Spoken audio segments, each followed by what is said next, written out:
Hey everybody! I'm Hallie. I'm Milo, and you're listening to Remembering Herstory, our podcast where we discuss women in history, their lives, their accomplishments, and just overall what our opinions are on them, I guess, kind of too. I'm sorry, I completely forgot the intro. No, you're all good. I saw that you were forgetting, and I was like, okay, I was like, go with it. yeah. You were like, I think we're doing a podcast right now. I don't actually know. It's been a month. It's been a year, and it's only January. I'm sick and tired. Today we're discussing Anne Frank, so we're actually not discussing a woman in history, we're discussing a child in history. But she is a girl, so yeah, and she was very young. And it's really I'm just gonna say it's gonna be a pretty heavy podcast. This definitely will be like a heavy episode.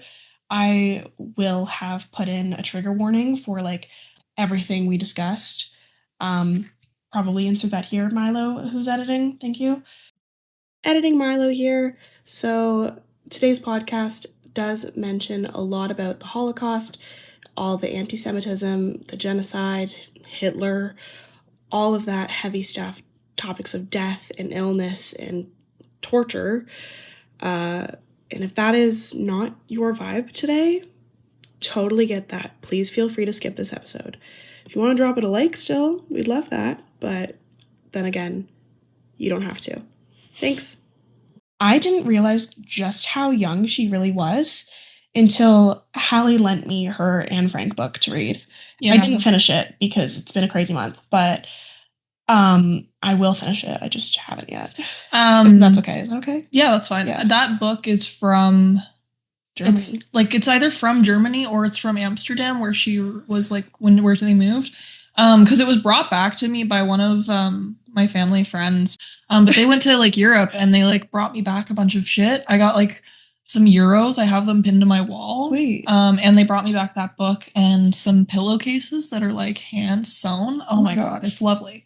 But no, I honestly I read that book so long ago and I don't even remember if I finished it because it was so heavy. Yeah. It's so it's fucking insane that that actually happened in human history. Whatever. Anyways, okay. This is Anne Frank. Can you open this? Not like that. Shut the fuck up. No. Why is it sticky? Because it's goop. You might need to Yeah, I don't think I'm gonna be able to get it open. Yeah, that's fine. I don't want to touch my iPad now. Sorry. You definitely had a sticky iPad as a kid. Yeah. My sister did, and there was always a line of crust. You want to see my iPad screen right now? There's a chunk fully missing, and it's held together by tape. I respect it. But I'm not going to buy a new one. It works fine. All I use it for is for watching TV. Okay, so who was Anne Frank? Anne Marie Frank was born on June 12th, 1929 in Frankfurt, Germany. I gotta say, why are so many fucking women born in June? Because we're great. Shout out Geminis and Cancers. Literally. There's so many. She was born in 4 days after your birthday. That's crazy. Anyway. What day? The 12th. The 12th. Yeah. Sweet. She was a young Jewish girl who hid from the Nazis and kept a diary for 2 years while she was in hiding. It's kind of crazy to think about because she was from age 13 to 15, she was writing every day about her experiences in this secret annex. And when I was 15, I could tell you this much. I wouldn't have done that. I was writing suicide notes. Okay. Anyways, she had an older sister by 3 years. Her name was Margot. Yeah, that's Margot. Babe. Margot. Sorry. Like maggot? That's so. Do not speak of the dead that way. I kept saying Margaret when I was writing this and saying this. And I'm like, no, it's not Margaret. It's Margot. Anyways, but to preface this, it was a really tough time in Germany from the 1920s to was it the 1940s? Yeah. What do you mean wasn't? Joking. My God, it's so good. Because like after the First World War, Germany was like they were like really upset with themselves. They were like, "Ugh, I can't believe we lost." And that was how like Hitler came to power because he was like feeding off of that. Um he was like, "Oh, like everyone's miserable and no one has any money." Like inflation was insane. Like it was crazy how much like things cost and like how little their money like went. Like I don't even I can't remember. It was something outlandish of it being like it was like 1,000 of whatever their currency is for like a piece of bread or something. It was ridiculous. It was something crazy. Um but it was really hard for them living in Germany at that time because Jewish people were seen as like the cause of them losing the war and stuff like that. I don't Why know. was that? Do you know? No, I don't know. I think it was just Hitler being Hitler. Girls being girls. Yeah, Hitler actually like if my memory serves correct, he actually like overthrew the government and like took over parliament and like That's crazy. that was like how he got back in and then he ran again democratically. Um and yeah, anyways. But he did come into power in 1933, so she would have been like 4 years old. That was when it like got like it was already really bad, but it got so much worse. Like, yeah. and that's when like all those like rules started coming in of being like, okay, they have to wear the star and they can only shop here and they can only do this and they can only do that. Like, it was so strict. It was so fucked up.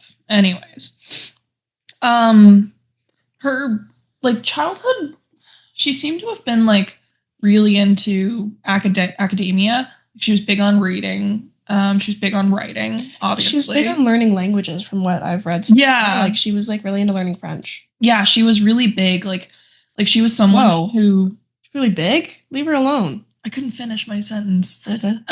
Anyways, she was like she was just someone who like I was very similar when I was younger. Like I always wanted to learn and stuff. Yeah. She wasn't like they weren't like well off, but they were comfortable. That's her good. father had a company, and they turned pectin into like a gel for making jam, something like that. Sure. That's what his company like kind of did. Anyways, and then so he did eventually lose his company because he was a Jew and he wasn't allowed to run his own company. Great. So yeah. And then they fled to the Netherlands. Because the Netherlands were seen as like a bit of a better kind of area.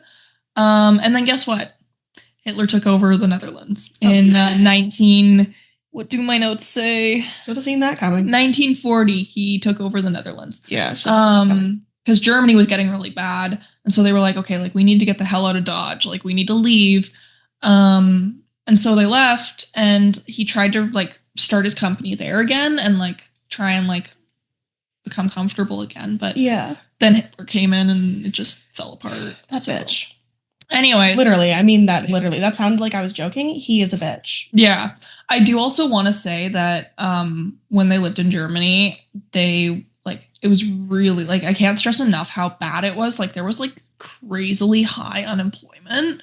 Yeah. And the whole inflation shit and thing and poverty, the poverty was crazy. Like there were like people literally dying on the streets. Like it was crazy. Hitler was not a good leader. Oh, unpopular opinion. No. So anyways, then comes in like the secret annex because that's when they kind of realized like once Hitler took over the Netherlands, they were like, oh shit, like what are we supposed to do? Because that by 1942 was when like he really ramped up with like the herding Jewish people into camps. Yeah. Because what they would do is they would find these people, they would like take them from their home and then they would like ship them to Auschwitz. And I do just want to talk about like what was the Holocaust a little bit. But I'm sure we all know. But just a refresher. Because it is like once you like, and this is another thing that I want to speak about too. in the summer with mom and dad and Natasha. We went to the ROM, the Royal Ontario Museum. Yeah. And they had a Holocaust like exhibit, and it was like a special event thing. And you got like these headphones, and it was like a self-guided tour. Yeah. So when you walked in, you got to like see like all the build up and all this stuff, and then it walks you through like how it all happened, like what happened when they were actually like brought into the like Auschwitz and the camps and stuff like that. It was, oh my god, it was awful. Like it was so insanely like it fucked with my head so badly. Like I started crying halfway through it, and I had to like take a break because that was another thing too, is like all the people at this exhibit were like, hey, like if you need to like chill out, there are spaces around where there's like a couch, you can just like sit down, catch your breath. I had to do that like 4 times. Yeah. Like it was so, oh, it was awful what they went through. And the thing that really got me was like the like being stripped from your family. Yes. And that's something that happens to Anne later in her life story. I haven't got there yet. Spoiler. Anyways, but yeah, no, it was really like it really like you know about Auschwitz and you know about the history, but until you're seeing these things with your like actual eyes. So at my college, there was one day I went in and it was around what's it called?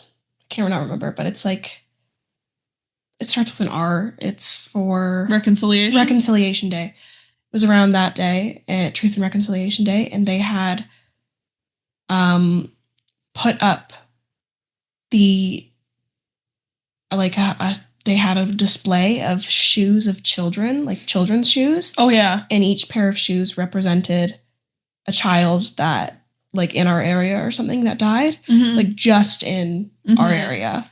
Yeah, no, and I like literally I was like, because working with children, I was like looking at these shoes and I was like, oh my gosh, like I know exactly the size of the child that fits in those shoes, and I'm like, it kind of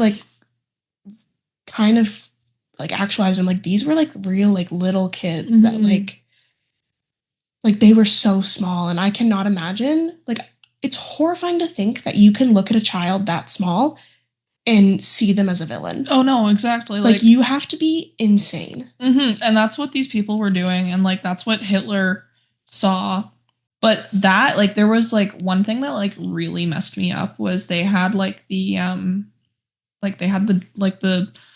blueprints for the actual gas chambers on the walls. And I was like, oh, because that's the crazy thing, is that someone had to actually like sit down and plan that out. Like, yeah, imagine, first of all, who was in the meeting room being like, I have an idea, because why don't we talk about them and how they are evil?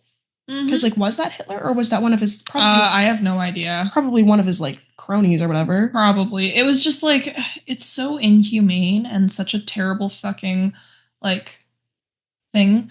And it talks about like all these people that were being ushered in there. They didn't realize it was gas. They thought they were going in for showers because they were stripped naked. Yeah. And they were like, holy shit. That's weird too.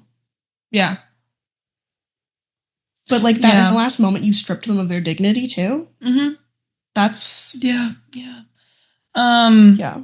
Anyways, basically, like, so we kind of just touched on what was the Holocaust, but the causes were basically that like the Nazis wanted to exterminate the Jews, and they were able to do so. They killed like 6 million Jewish people over the course of like 5 years. I got a video on Instagram the other day, and it was this woman with a book, and it was just the word Jew written in. I saw that. A million. Oh my god, I was like, holy shit. And it was like a thick book. Like, that was like each word represented like one Jewish person. Yeah. Anyways, but they got like after they lost the First World War in 1918, that was when the like right-wing extremism like really began. Yeah. And it's kind of similar, like kind of what we're seeing right now. The way things are going. But anyways, They also accused the Jewish people of being capitalist exploiters who profited off the expense of others, because that's a stereotype about Jews. Yeah. And all that. But they were also being accused of being communist followers. Like, pick a side, babe. They were either for or against capitalism, because communism is basically the opposite of capitalism. Yeah. And that they were also after world domination. Me too. Yeah. And it wasn't a secret that, like, it wasn't like anyone didn't see this coming, because, like, in Hitler's most famous book, Mein Kampf, he talks about how much he hates the Jews. And in several of his speeches that are, like, recorded and stuff, he talks about his deep, deep hatred. And he said that his opinion was that there was no place for them in Germany. So he wanted to, like I said, exterminate them. Yeah, so anyways, secret annex time. I literally have nothing to say to that. I don't know how to respond to that. Like, ew. That's my response. Ew. Yeah. Disgusting. So anyways, this kind of, like, now we go towards, like, I'm still on one of these fidget toys. The secret annex. More and more laws for the Jewish people. Sorry, we're getting introduced. And on September 1st, 1941, I'm not even going to try. Like, Reinhard Heydrich, I think was his name, he declared that all Jewish people, like we were talking about earlier, above age 6 were to be wearing the Star of David, so they could be identified. So on July 5th, 1942, Margot received a call for a report, or for her to report to a labor camp. Yeah. Yeah, so her parents were like, that's weird. And they didn't believe in this. Like, they were like, nope, we're not doing that. Good for them. Yeah. Yeah, so then that's when they decided to, like, go into hiding. Her father had, like, previously, like, he knew something was up, and he had previously, like, started, like, squirreling away, like, furniture and, like, food to, like, go and hide in the secret annex, because he was scared, rightfully so. I feel like you should clear up what the secret annex is, because I feel like I didn't know they called it the secret annex. Mm-hmm.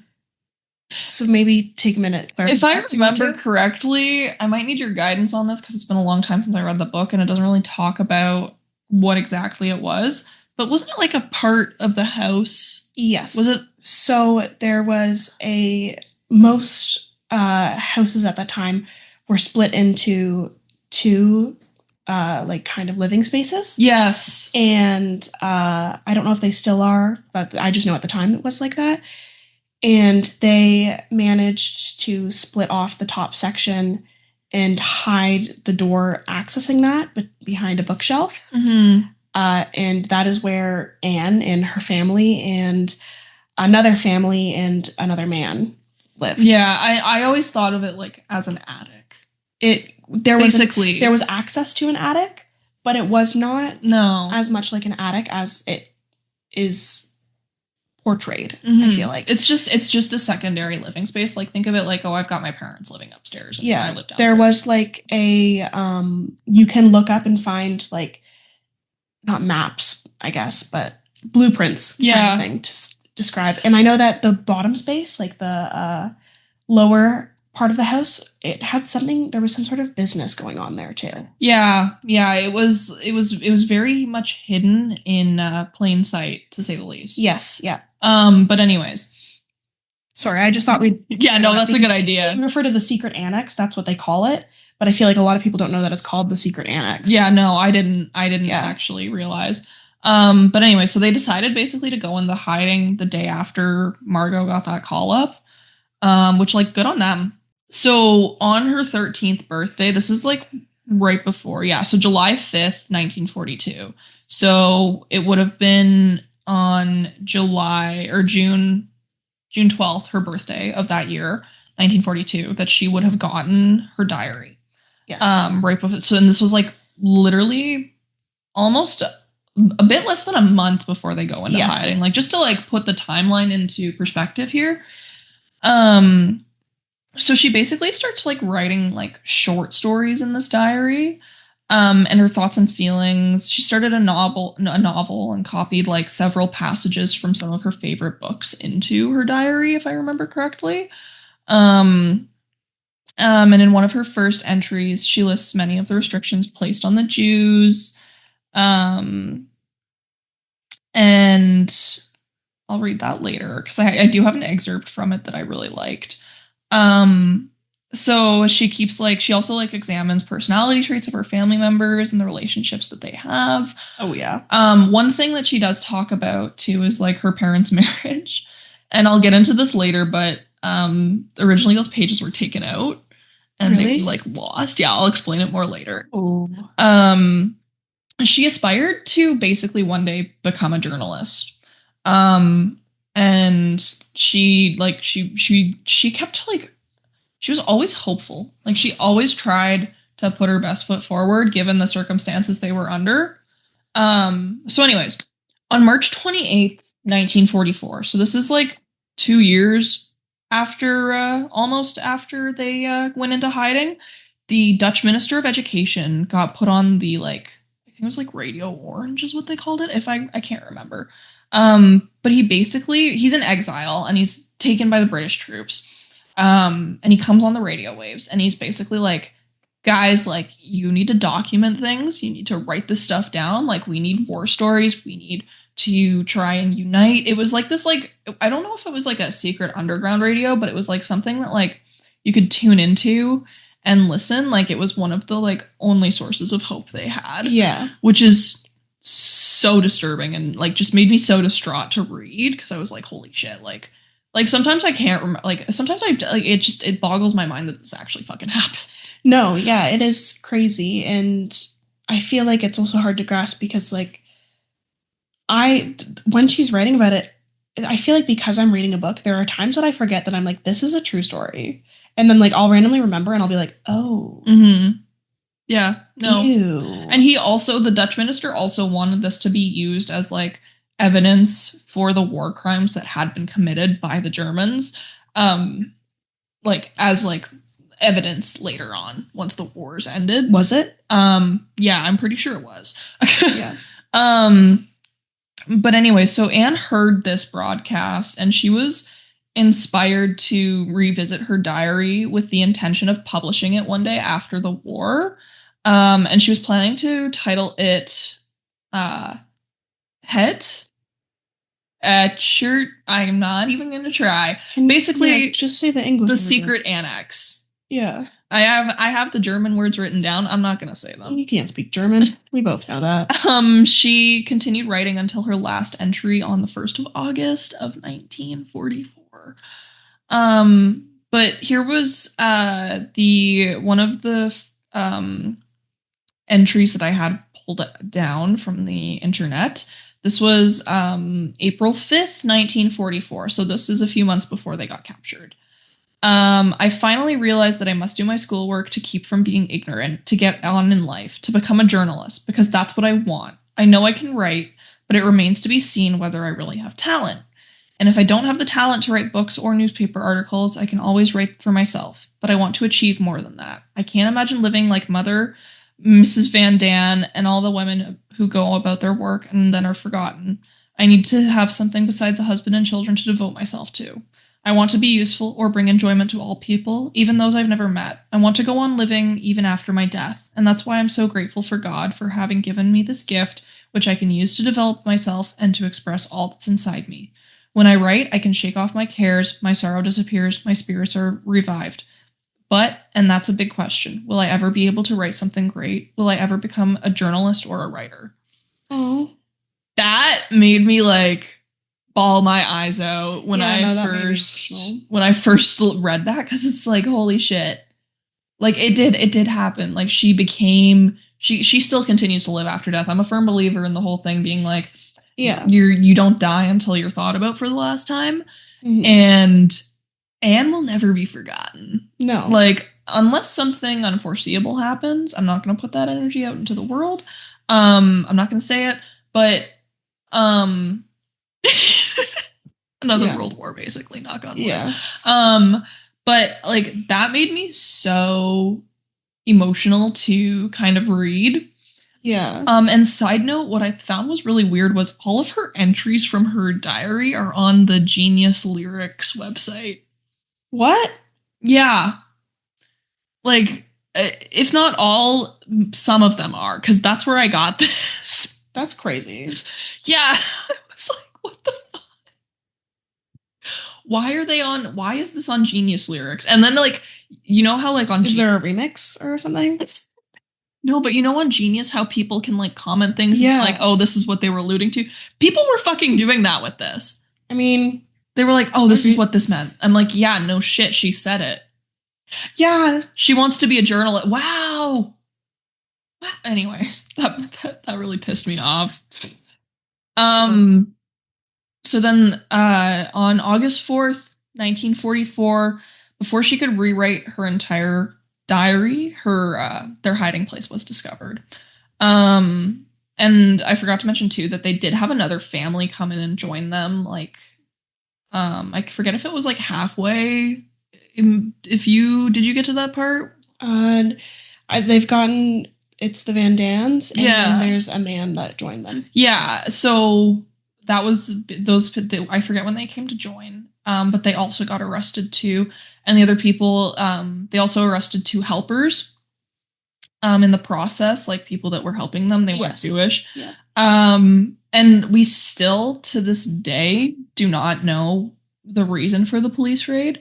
There's a lot of conspiracies out there and stuff like that, but I didn't really want to get into that because I don't like the idea of like thinking about this in that way, like on a podcast. Like I just want to talk about Anne.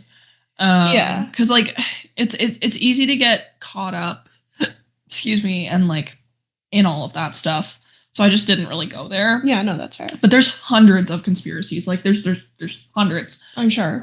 Even the Wikipedia page talks about it. So, anyways, so on August 5th, they were transferred to a house of detention, which was basically like an crowded prison, basically like a place where they can be kept until transportation to a holding place. Yeah. It was in one of the innermost boroughs of Amsterdam. Sorry, were they brought to Auschwitz or were they brought to a different camp? They were brought to Auschwitz. Okay. So anyways, then they were transferred to the Westerbork transit camp, which had more than 100,000 Jews, who were mostly Dutch and German, passed through. So not at the time. That was like really weird wording, and I wrote that down intentionally because I wanted to point out how weird that wording was. I kind of didn't even process what just happened. Gonna be honest, what did you just say? Basically, they were transferred. So they were taken to a house of detention, which was one of the it was part of the innermost borough of Amsterdam. Okay. So it was very which is crazy because you would think it would be happening like out in the countryside. No, it happened in the innermost part of the city. No, I would honestly expect that. So anyways, and then they were transferred to the Westerbork transit camp, which had more than 100,000 Jews, mostly Dutch and German, pass through. Okay. So that's a lot of people. Pass through is weird wording. I know. Isn't that weird?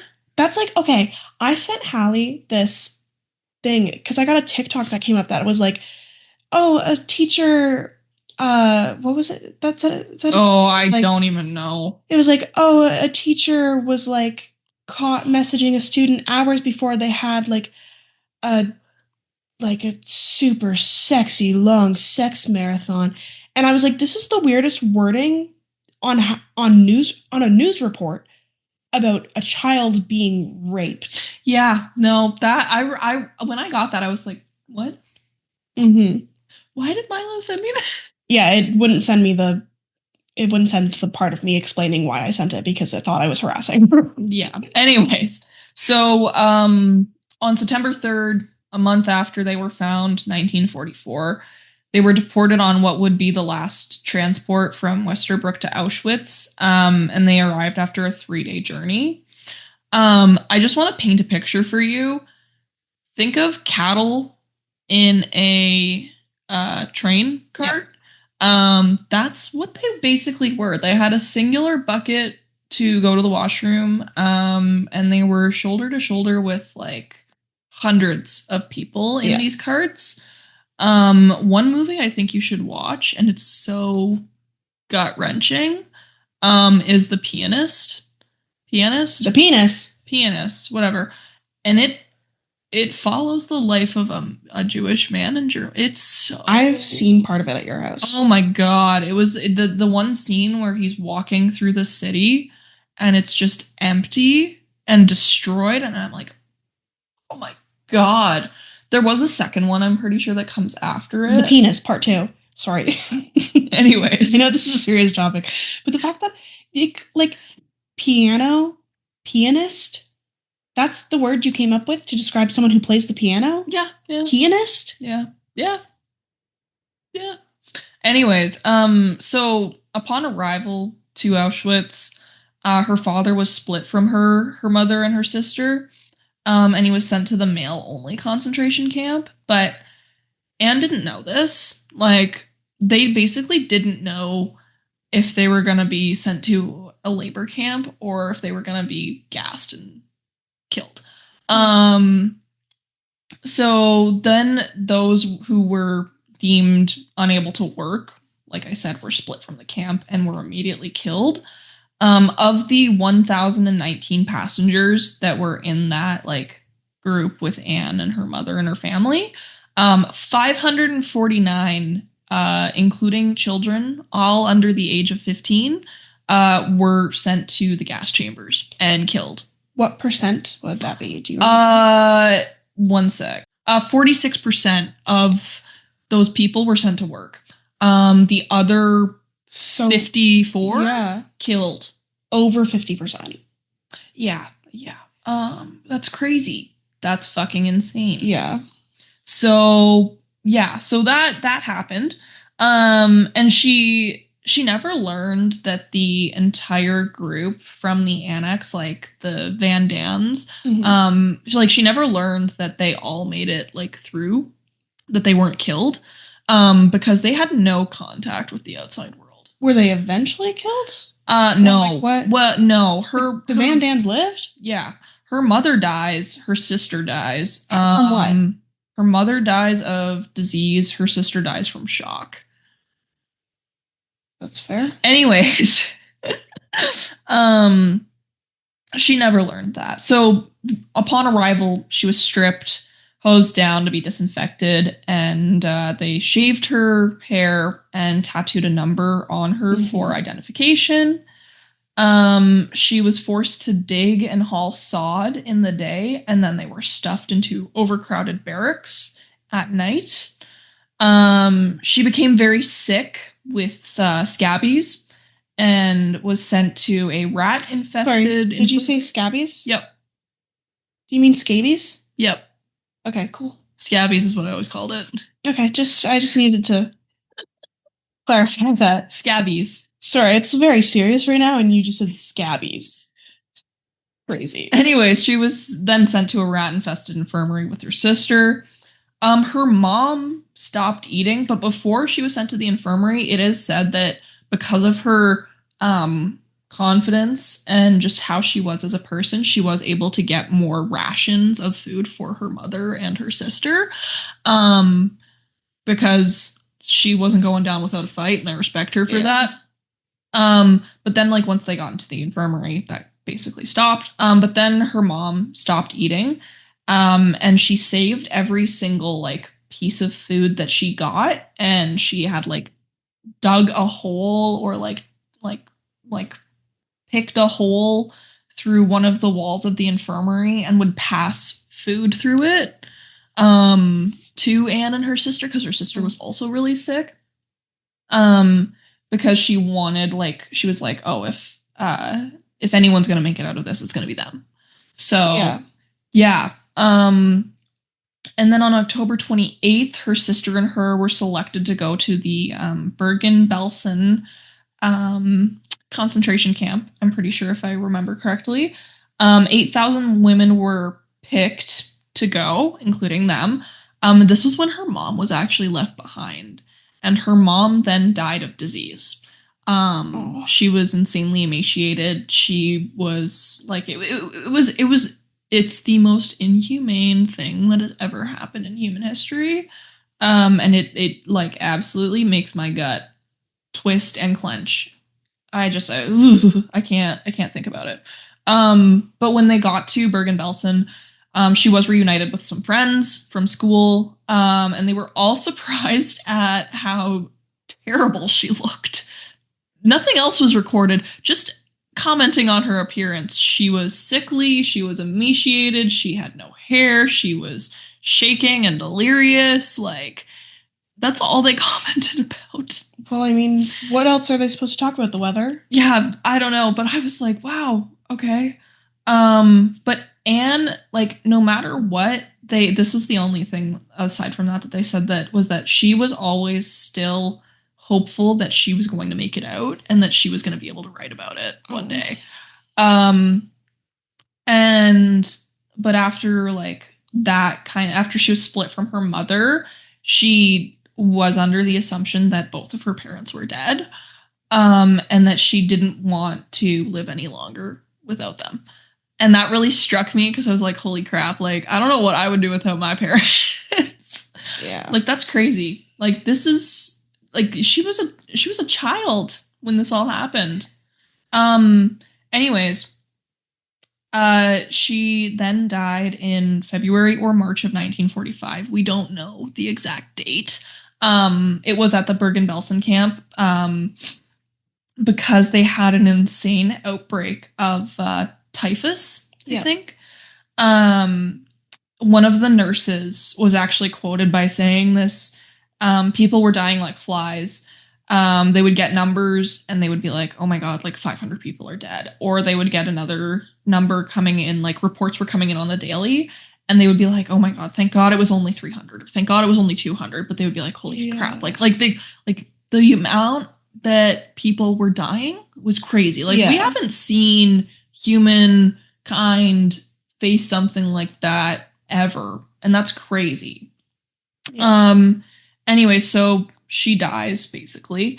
And then her sister fell from her bed and died of shock, according to people. I don't know how much merit that has, but that's what I could only find. Yeah, I don't know either. And then British troops actually liberated the camp on April 15th, 1945. So it was only a few short months before the British came in and like saved everyone. Yeah, so if she wouldn't have gotten sick, she probably would have made it. Yeah, exactly. Her father, what happened to him? Yeah, so I didn't talk about him specifically. So after World War II happened, Otto Frank, her father, had all of the like papers and notebooks returned because I guess they were discovered or something. Miep and Bep Vos Kuijel had saved them, hoping that Anne would come back to them. I don't know if that was a neighbor or a friend or if it was mentioned in the book. She is mentioned. I don't know exactly. I can't remember. Yeah. Otto said later that reading the diary was painful but revelatory. And I just want to add, like, Anne Frank's diary was like the first time the world kind of got an idea of what actually happened. Yeah. Like, they had no clue what actually was going on until like the masses. Like, people knew, like, kind of like they had an idea, but the masses didn't understand. And then her book was published and everyone was like, holy shit. He realized how deep, thoughtful, and emotionally complex Anne was. And a lot of these thoughts were things that she had never said out loud. She believed that no one would ever really read it. And she, like a lot of other things she wrote about too, was like family tensions, her inner fears, hopes, and ambitions. And yeah, and then turning the diary into the book. Oh, this was another thing. She also always addresses her entries as Kitty. Yeah, to a fictional friend. Yeah, she called the diary Kitty. Yeah, publication history. So Otto, her dad, compiled two versions. Version A, which was Anne's original diary, and version B, which was Anne's edited publication-ready version. It was first published in the Netherlands in 1944 as the German word, The Secret Annex. Yeah. It gained attention after historian Jan Ramin wrote an article calling it more powerful than all the evidence at the Nuremberg, which was the trials that the Nazis underwent. And then that was when like international publication followed. In 1952, it was published in the U.S. and it was a huge success. Like it was massive. And then it was really slow in the UK, but it had a massive impact in Japan, where Anne became a symbol of lost youth. In 1955, the Broadway play won a Pulitzer Prize, which I didn't realize they made a Broadway play. That seems was it a musical? Maybe. Stop. Imagine a musical about that. That's crazy. Like, don't get me wrong, I'm all for like, oh, there was a film adaptation as well. I get it. It's like preserving history, but Broadway feels too unserious. Yeah. Because the way I'm imagining it is I'm imagining like her diary entries being sung to rap like Hamilton. Yep. And the film adaptation happened in 1959, and it became a global success. This helped Anne Frank become a universal figure, not just a historical one. Later, she was criticized, as one is typically, for romanticizing and sentimentalizing her story. But this is still taught widely. Romanticizing? How was she romanticizing it? I don't know. I feel like people just look for problems sometimes. Yeah. Basically, that's how I feel. But it's still widely taught everywhere. Like we learned about it. Your stomach is. Did you just hear my stomach? I don't know if that caught on. I'm going to get food after this. Anyways, so controversy and missing pages. This is where it gets interesting. Sorry, we literally just went on a tangent about my stomach. I'm hungry. Yeah. Okay, so in 1999, 5 missing pages resurfaced. Where did they go? Her father took them. They were removed by him, actually. Why? Basically, the pages criticized Anne's parents' marriage, and she expressed her emotional distance from her mother. Oh yeah. Legal dispute followed. Like there was a bit of a fight about that. Was he still alive and fighting about it? I have no idea. Let me pull up the Wikipedia. Also, this is just totally off topic, but just something that I noticed reading the book that I thought was so strange is and just like not to like I don't want to judge someone else's parenting, especially during like a war. Mm-hmm. But what I found as strange is that so Anne and Margot were sharing a room originally, and then when the dentist, the guy who like came in to join them, came in, they had Margot moved out to a cot and gave him a bed, which like that's polite, I guess. But then you just have a random grown man sharing a room with your 13-year-old daughter. Yeah, that was that was a little strange. That I'm sorry. I know nothing happened as far as we know. Mm-hmm. But I would have never risked that. I don't know. Yeah. Even though that would have been the polite thing to do is to give him a bed. Yeah, no. I would have even brought the bed out, put it somewhere, and then made Margot sleep in a cot in the room still. Yeah, no, exactly. Or share a bed, like Anne and Margot.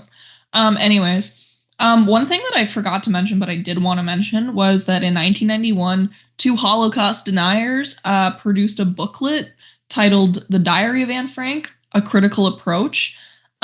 Basically, they revived the allegation that Otto actually wrote it instead, and said that there were like several contradictions in the diary, and that the prose style and handwriting were not those of a teenager, and that hiding in said secret annex would have been impossible. Then in 1993, the Anne Frank House in Amsterdam and the Anne Frank Foundation filed civil lawsuits, basically to prohibit the further distribution of that booklet in the Netherlands. Yeah, no, that's ridiculous. And then in 1998, they were ruled in favor by the claimants and forbade any further denial of authenticity of the diary and any unsolicited distribution of publications to that effect. and imposed a penalty of 25,000 guilders per infringement. So fuck you guys. I don't know what you just said. I'm gonna be honest. I zoned out. I just read that from Wikipedia because I completely forgot about that. Good, because honestly, that was so much information that my ADHD just went. You were like 1,000 and started saying numbers too, and I can't do that. No. But it sounds like they were punished. Is what I took from that. The pages that we were just, like talking about like 5 minutes ago, even though we're all over the place. Yes. The pages that were like taken out were officially returned to the books in 2001 and are now included in modern editions. Your version that I'm reading has those, right? Yeah, I'm pretty sure. I would think so, because she does talk about how she does not like her mother. Yeah, no, she's very, very critical of her mom. Yeah. I could never. Shout out to my mom. Shout out my mom. Love you so much. Thank you. I would never diss you in a diary. No, literally. Literally. I would never. But I think it's really important to talk about this part. It's why her diary still matters. Because it's not only a Holocaust document, it's a young girl's voice at the end of the day. And it's a record of everyday fear and hope, and proof that ordinary lives were violently interrupted and didn't have the intent of writing to be famous. And that's why that honesty is why the diary still resonates to today. And it was the fact that a young girl's bravery and the ability to document the way she did, it's why it's so important still to this day. Oh, I have no question about why it's... That was Anne Frank. I did forget to talk about... I wanted to read this one excerpt. I don't know. You can just keep this at the end or add it in. This is one of her books, or one of her entries talking about when she was documenting all of the rules. Oh, okay. The Jews had. Sorry, go on. So after May 1940, the good times were few and far between. First, there was the war, then capitulation, and then the arrival of the Germans, which is when the trouble started for the Jews. Our freedom was severely restricted by a series of anti-Jewish decrees. Jews were required to wear a yellow star. Jews were required to turn in their bicycles. Jews were forbidden to use streetcars. Jews were forbidden to ride in cars, even their own. Jews were required to do their shopping between 3 and 5 p.m. Jews were required to frequent only Jewish-owned barber shops and beauty parlors. Jews were forbidden to be out on the streets between 8 p.m. and 6 a.m. Jews were forbidden to attend theaters, movies, or any other forms of entertainment. Jews were forbidden to use swimming pools, tennis courts, hockey fields, or any other athletic fields. Jews were forbidden from rowing. Jews were forbidden to take part in any athletic activity in public. Jews were forbidden to sit in their gardens or those of their friends after 8 p.m. Jews were forbidden to visit Christians in their homes. Jews were required to attend Jewish schools, etc. You couldn't do this and you couldn't do that, but life went on. Jacques always said to me, I don't dare do anything anymore because I'm afraid it's not allowed. So that was like one of the... They literally could not breathe. No, that was one of the first excerpts that like people really read and were like, holy crap, like we didn't realize just actually what happened. Yeah, no. There. But yeah, so that was Anne Frank. I hope that she is never forgotten. I don't think that she will be. It's important to keep speaking about people like her, especially in times of uncertainty that we are in. Yes. Because it is getting bad in the States. Yes, definitely. I just wanted to say that I think it is horrifying how much we don't learn about. Yeah. And it always makes me think of I was discussing this with a friend. I think it is honestly horrifying the way they teach history in school. And I totally understand that teaching history to children is a very sensitive topic. It is very difficult. You have to approach it in a certain way because you don't want to scare them, but at the same time you do. And that's a scary line to walk. But I think that it is not benefiting the children the way that we are currently teaching history, or at least that we were taught history, is that this happened long ago and it's in the past and it was like ancient history. This was not even 100 years ago. No, 80. Yeah. And like it's the same with residential schools. The last one closed down in the 1990s. Yeah, 1996. We were talking about this yesterday. It's fucked. Like point blank period. There are so many good websites out there. One of my main sources, I'll send you my list of sources send later. Me the link so I can. One of my main sources was Britannica Kids. Perfect. Because I was not in the mental space to be actually looking at the Wikipedia when I first started this. I was like not having a good time. No, that's so fair. So I was looking at the kids version. Yeah, no. And that's basically where I got like all of my stuff about her beginning life. And that's why it might seem a little lackluster because I was in fact using the Britannica Kids. That's okay. I feel like as important as her before life was, honestly, I think it's more important to discuss. Yeah, and she was very widely covered. Like her life was very like people filled in the blanks where they could. And I always encourage people, those listening, please go out and do your own research and make sure you learn about these women, not just from us. Because we're not perfect and because it's important to keep learning history. We're going to make mistakes when we are. I feel like reporting on this sounds weird, but like it is kind of, we are like. Yeah, kind of. We're kind of.